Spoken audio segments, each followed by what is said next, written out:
Всем привет, друзья! Сегодня я буду делать интересную самоделку из старого компрессора от холодильника. Вы скажете, с него же можно сделать обычный воздушный компрессор, либо вакуумный для откачки масла из двигателя автомобиля.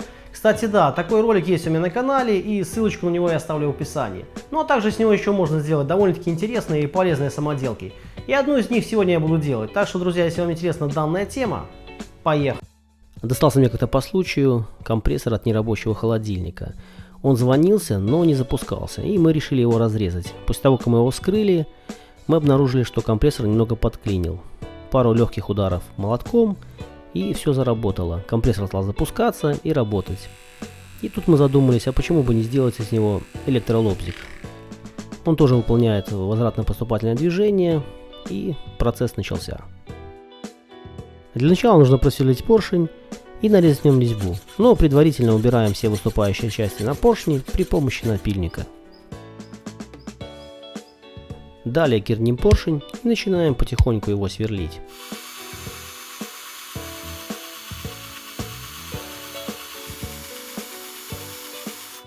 Но каково было мое удивление, когда я просверлил поршень и увидел, что толщина стенки буквально 1,5–2 мм, что для нарезания резьбы совсем не годится. И тогда было решено разобрать движок и извлечь поршень, что оказалось довольно-таки непросто в этом двигателе.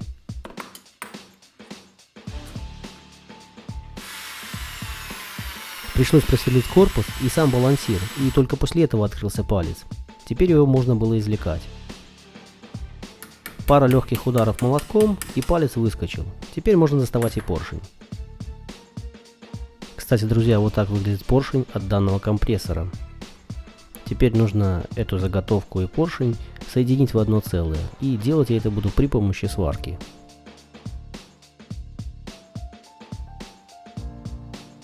Деталь готова, и можно сделать предварительную примерку. Все отлично, поршень нигде не цепляет и не болтается. Можно продолжать.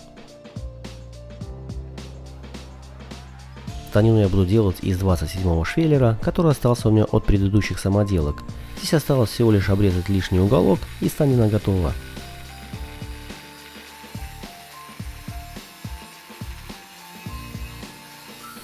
Ну а теперь крепление двигателя к основанию. От 25-го уголка отрезаю два отрезка по 130 мм каждый. Теперь, как по шаблону, с помощью пластины, которая крепит обмотки, мы наносим разметку на уголок. Там, где не нужно, обрезаем лишнее, где нужно, сверлим отверстие.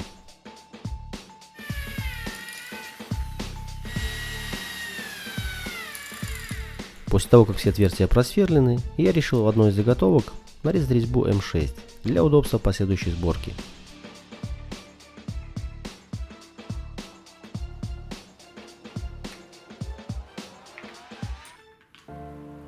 Получились две вот такие вот заготовки, которые будут крепить двигатель к основанию.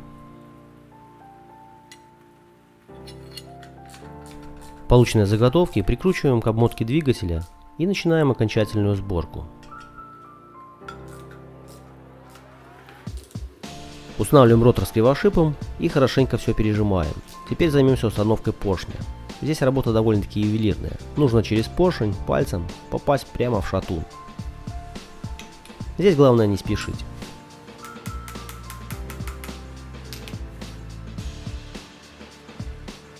После чего я установил двигатель ровно по центру основания и обварил. Также я добавил груз на противовес, чтобы хоть как-то компенсировать тот вес, который я добавил на поршень, чтобы исключить сильную вибрацию.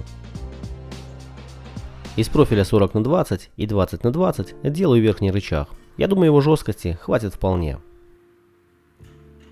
Сверлим отверстие под механизм натяжения пилки.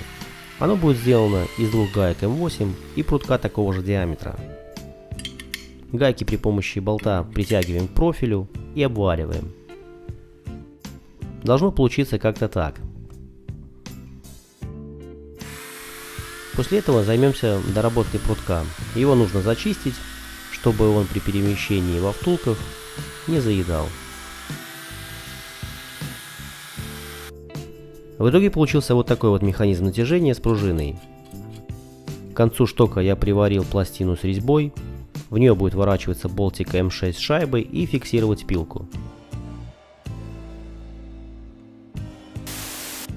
От 20 профиля отрезаю 4 заготовки по 190 мм каждая.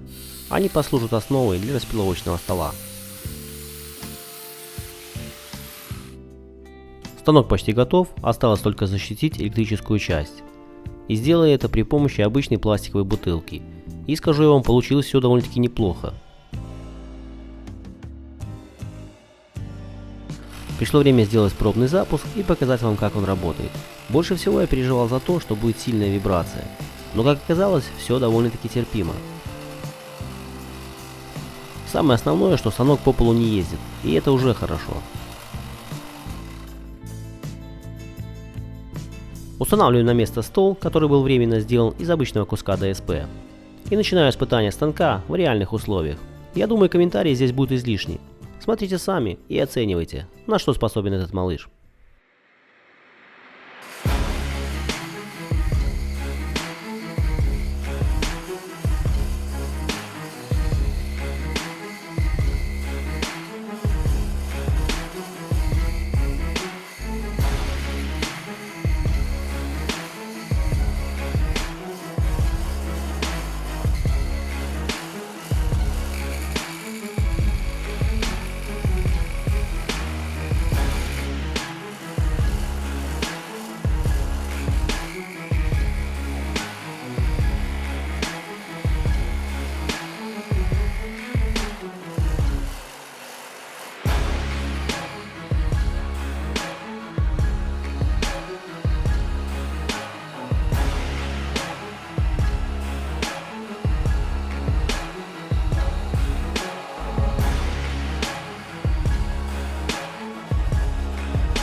Друзья, я специально не красил данный станок, дабы услышать от вас какие-то полезные советы по его доработке, а уже потом окончательно покрасить и привести его в надлежащий вид.